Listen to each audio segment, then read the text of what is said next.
Então, bem-vindo no mais uma videoaula de biologia. Na videoaula de hoje, nós iremos aí estar dando uma revisada em algumas teorias que foram utilizadas aí sobre a origem da vida do nosso planeta. Então, fiquem atentos. Hoje, sexta-feira, dia 20 de agosto. Então, atentos, assista a videoaula por completo. E lembre-se que nesse bimestre a devolutiva das atividades também fará parte da nota de vocês.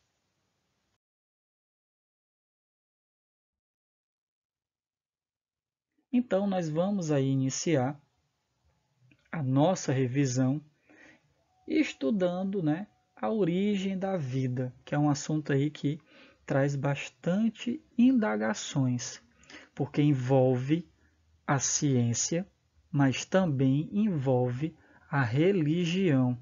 E nós sabemos aí que em muitos aspectos a ciência e a religião têm pontos de vista bastante diferenciados em relação a esse tema, que é a origem da vida.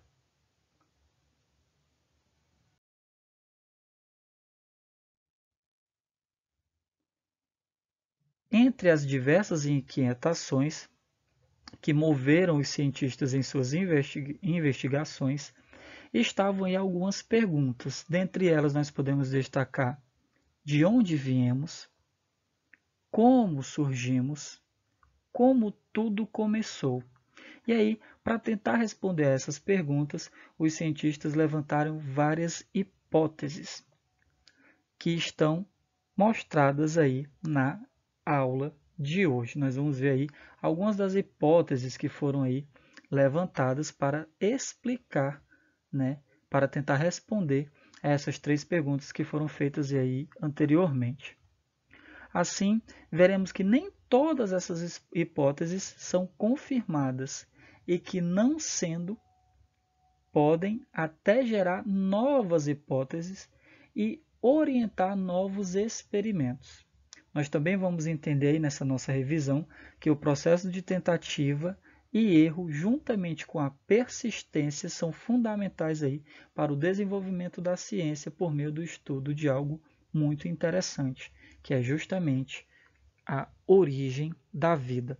Então, turma, nós vamos ver aí, durante a nossa videoaula, que foram levantadas várias hipóteses, várias tentativas de se explicar como realmente a vida se formou, surgiu no nosso planeta. E algumas dessas ideias, algumas dessas hipóteses não eram verídicas, mas isso não significa dizer que esse equívoco que foi cometido atrapalhou aí, o levantamento, de fatos científicos. Pelo contrário, essas hipóteses, que não eram 100% verídicas, acabaram aí auxiliando no processo dessa descoberta de como foi que a vida surgiu realmente no nosso planeta.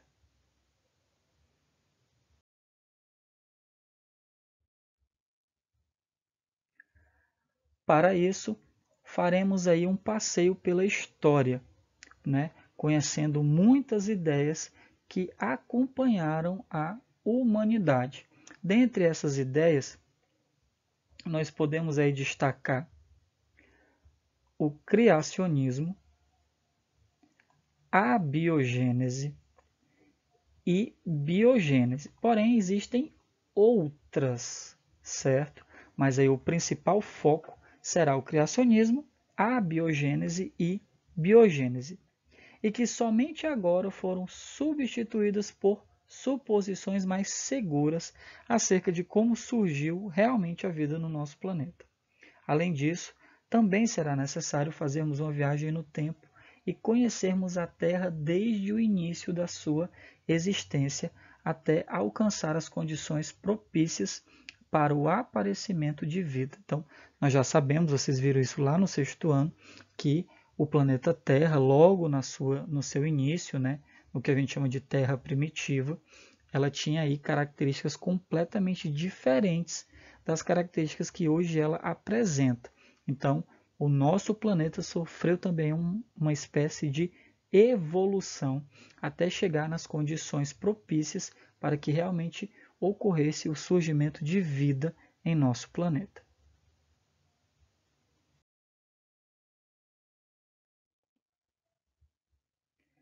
E aí vamos agora começar a entender como de fato começou a surgir a Terra, né, e a nossa atmosfera. Então, como eu falei anteriormente, o nosso planeta ele passou por uma espécie de evolução. Então, como nós já estudamos, a atmosfera do nosso planeta possui uma composição fundamental para garantir a sobrevivência das espécies que aqui habitam. Permitir a respiração é uma das funções aí da atmosfera do nosso planeta, assim como reter o calor, assim como filtrar as radiações vindas do Sol e algumas outras funções. Nós vimos também que nem sempre a nossa atmosfera teve a composição que hoje ela apresenta. O nosso planeta ele surgiu aí provavelmente há cerca de 4,5 bilhões de anos atrás. Poeira e gases giravam ao redor do Sol até que começaram a se aglomerar, e assim formou-se a Terra, ainda com condições impróprias ao aparecimento de vida. Durante muito tempo, a superfície terrestre ficou coberta com lava expelida por vulcões e foi bombardeada por corpos vindos do espaço, como os asteroides. Porém, com o passar do tempo, a Terra foi sofrendo aí um processo de resfriamento. Assim surgiu a crosta terrestre e, consequentemente, ocorreu aí uma série de transformações que acabaram aí culminando na formação da vida, como nós aí veremos em momentos mais adiantes da nossa videoaula.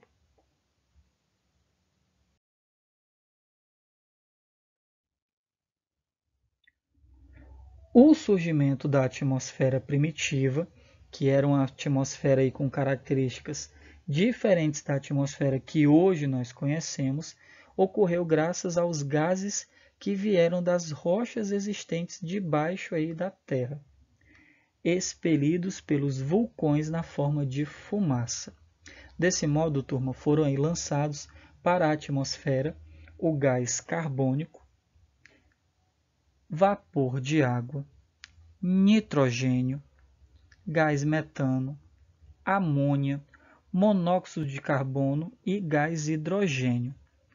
O excesso de gás carbônico, posteriormente, acabou sendo utilizado pelos seres fotossintetizantes em um processo que nós já conhecemos muito bem, denominado aí fotossíntese, que deu condições aos seres atuais de sobreviverem, pois foi a partir daí que começou a fazer parte da atmosfera o gás oxigênio. Mas e esses seres fotossintetizantes? De onde é que eles vieram? Essa indagação, ou seja, essa pergunta, levou diversos cientistas a investigar a origem da vida no nosso planeta. Vamos então aí conhecer algumas dessas teorias que foram aí formuladas com a intenção de responder a essa indagação. Lembrando, turma, que nem toda teoria realmente era verídica, era realmente verdadeira. Lembrem-se que isso caracteriza uma hipótese, que é uma hipótese, é uma dedução sobre algo que a gente quer explicar.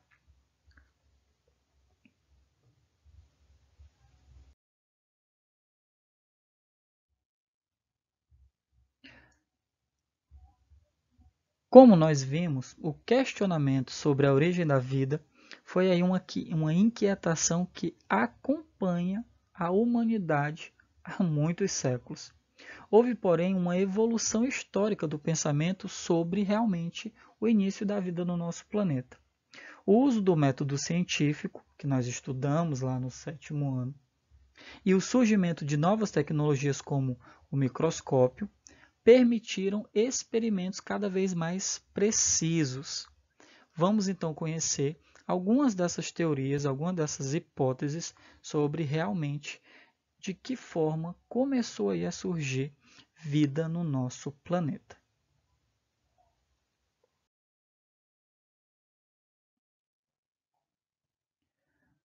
temos aí a teoria da geração espontânea ou abiogênese. E também temos aí a teoria da biogênese. São teorias completamente distintas. A biogênese defende um ponto de vista completamente diferente do ponto de vista da teoria da biogênese, sendo que a abiogênese também pode ser chamada de teoria da geração espontânea. Essa teoria ela defendia que animais como cobras e rãs poderiam se originar a partir de elementos não vivos. E aí, que elementos não vivos seriam esses? Uma poça de lama, por exemplo. Essa teoria ela foi apoiada por muitos cientistas do passado, como Aristóteles, Isaac Newton, Jean-Baptiste, que foi aí um célebre médico que, inclusive, defendia a receita para se produzir um rato. Olha que loucura, né, turma? Hoje a gente sabe aí que isso é uma inverdade. Porém, naquela época, durante muito tempo, acreditava-se realmente nessa teoria da geração espontânea ou a biogênese. E aí, como eu já disse para vocês, durante muito tempo acreditou-se nessa teoria, até que alguns experimentos começaram a contrariar essa ideia. Então, a teoria da abiogênese foi derrubada definitivamente no início da década de 1860 por Lavoisier Pasteur. Ele pegou um recipiente de vidro e despejou dentro dele um caldo nutritivo. Logo após, pegou o gargalo desse recipiente e com o fogo encurvou em forma de pescoço de cisne e aqueceu a mistura até esterilizá-la, mantendo-a livre de micro-organismos. No final, quebrou o gargalo e pôde observar a inexistência de qualquer forma de vida dentro do caldo.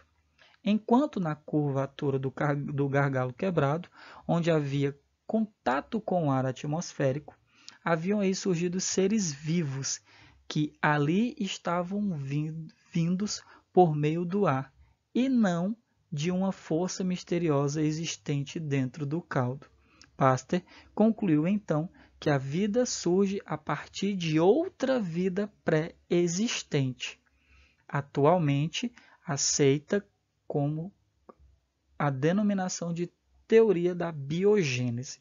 Então, enquanto a teoria da biogênese ou geração espontânea defendia a ideia de que uma fonte de vida surgia de uma fonte de não viva, como uma poça de lama, um pedaço de madeira, um pedaço de pano sujo, por exemplo.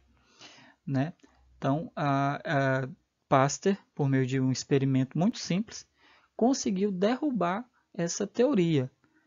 A teoria da biogênese já defende o contrário, que uma forma de vida só surge a partir de uma outra forma de vida já existente.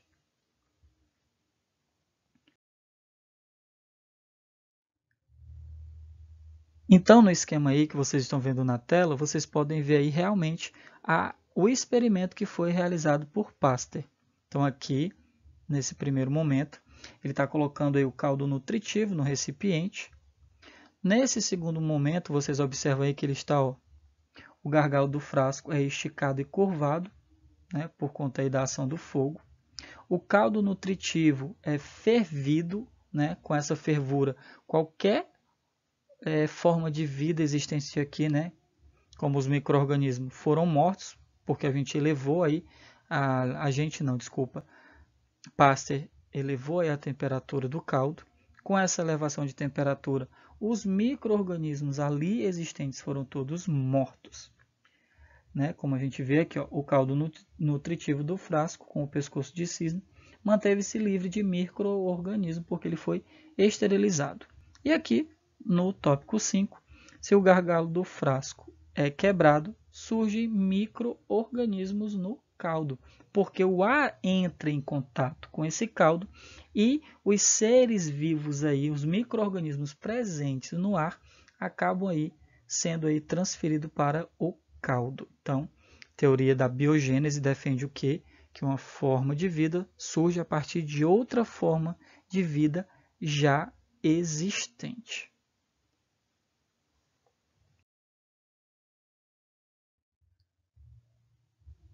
Vimos aí a teoria da abiogênese e a teoria da biogênese. Agora vamos falar um pouquinho sobre a teoria do criacionismo e neocriacionismo. Então, turma, até o século XIX, o criacionismo defendia a ideia fixista, segundo a qual os seres vivos não sofrem evolução, pois eles são frutos de uma ação milagrosa. Assim, ideias de evolucionistas que existiam naquela época, como o cientista Charles Darwin, que nós vamos falar sobre ele sim no nosso conteúdo aí de biologia do 8º ano, que acreditava na evolução gradual dos seres vivos, foram atacadas.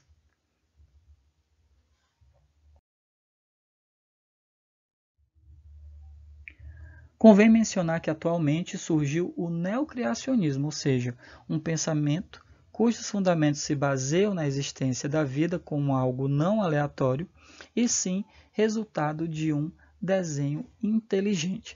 Então, o criacionismo, como ele defendia a ideia do fixismo, ele estava mais ligado àquela ideia da religião, né, de que um ser divino criou toda a forma de vida aí existente no nosso planeta e que essas formas de vida continuam exatamente iguais desde a sua criação. Isso aí é a ideia do fixismo. Né? Os fixistas não acreditam na evolução das espécies.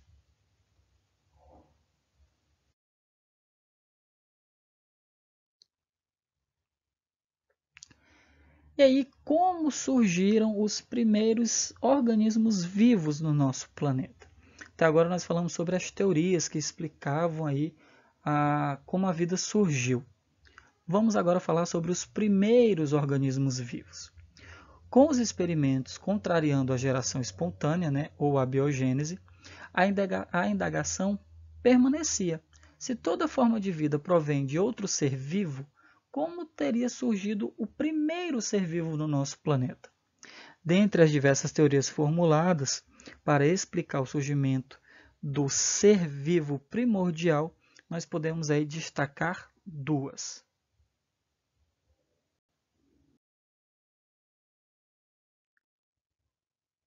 A primeira delas seria a panspermia.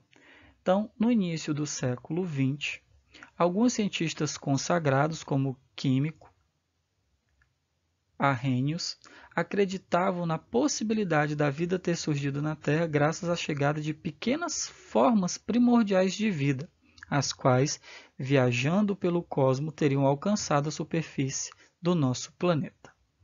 Essa forma de pensar é denominada de panspermia.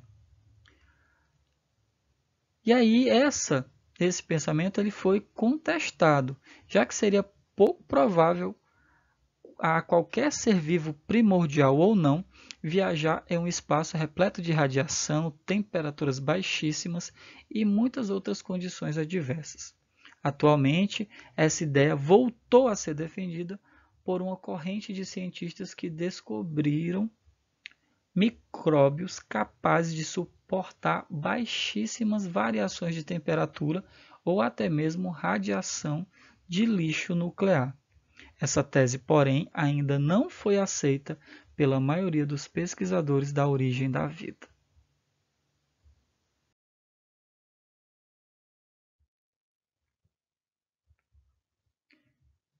E temos aí a segunda, que é a evolução química.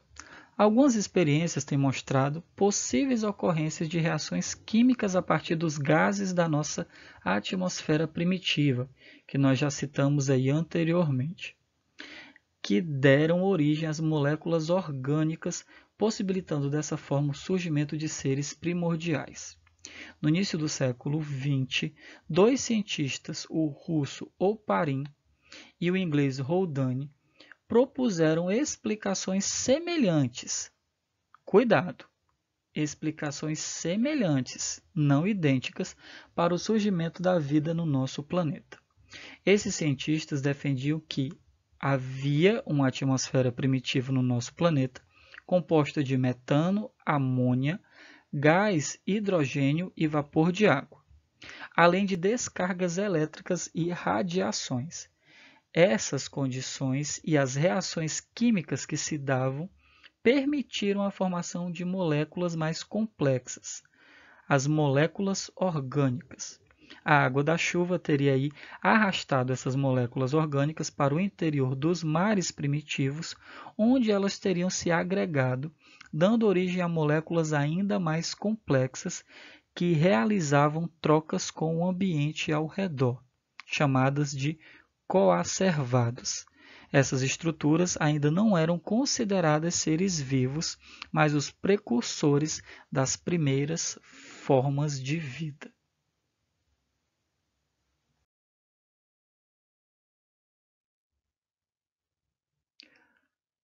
Como experiências que ajudam a reforçar a evolução pré-biótica, ou seja, antes da vida, pode ser exemplificada a do cientista Stanley Miller. Em 1953, Miller era um jovem estudante de química. Ele foi aluno aí do químico Harold. O jovem Miller construiu no laboratório de Harold um aparelho que simulava as condições que se acreditava haver na Terra primitiva. Após montar um sistema fechado, inseriu nele uma mistura de gases conforme citamos aí anteriormente e a submeteu ao calor e fortes descargas elétricas ao longo de uma semana. Ao final do período, um líquido de cor avermelhada se acumulara na parte inferior do aparelho. Quando essa mistura foi analisada por Miller, ele encontrou aí substâncias orgânicas simples, porém fundamentais para a vida, que nós chamamos de aminoácidos, e vocês podem observar na nossa tela a estrutura de um aminoácido.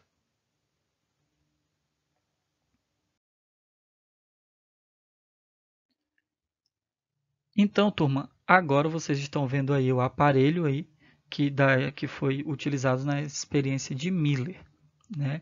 Então, tudo que eu expliquei anteriormente está exemplificado aí na nossa imagem. Aqui no ponto 1, a mistura de gás introduzida no sistema simulava aí a nossa atmosfera primitiva. Aqui no nosso ponto 2, o aquecimento do líquido presente no aparelho reproduzia o calor presente na crosta terrestre com a formação de vapor de água. Aqui no nosso ponto 3, a água acumulada na base do aparelho simulava os mares e lagos primitivos. No nosso ponto 4, a circulação de água fria simulava o resfriamento dos gases nas grandes altitudes atmosféricas. E aqui no nosso ponto 5, as descargas elétricas eram aplicadas na mistura de gases como nas grandes altitudes atmosféricas. Bem interessante.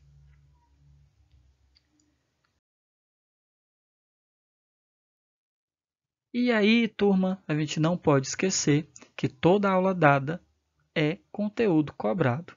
Então, como é que esse conteúdo vai ser cobrado? Você já sabe muito bem, é na forma de TD que vai ser repassado aí para vocês posteriormente.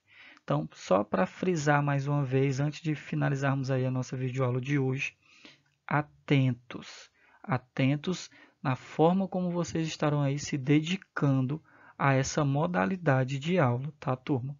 Lembrem-se que vocês estarão aí no ambiente familiar de vocês. Então, vocês precisam sim ter um cuidado redobrado, uma atenção redobrada.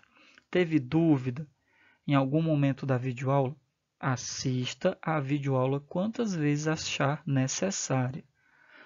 Façam anotações, certo? Não esqueçam. É uma parte fundamental aí do estudo vocês realizarem as anotações do que foi compreendido aí da videoaula. Forte abraço e até a próxima.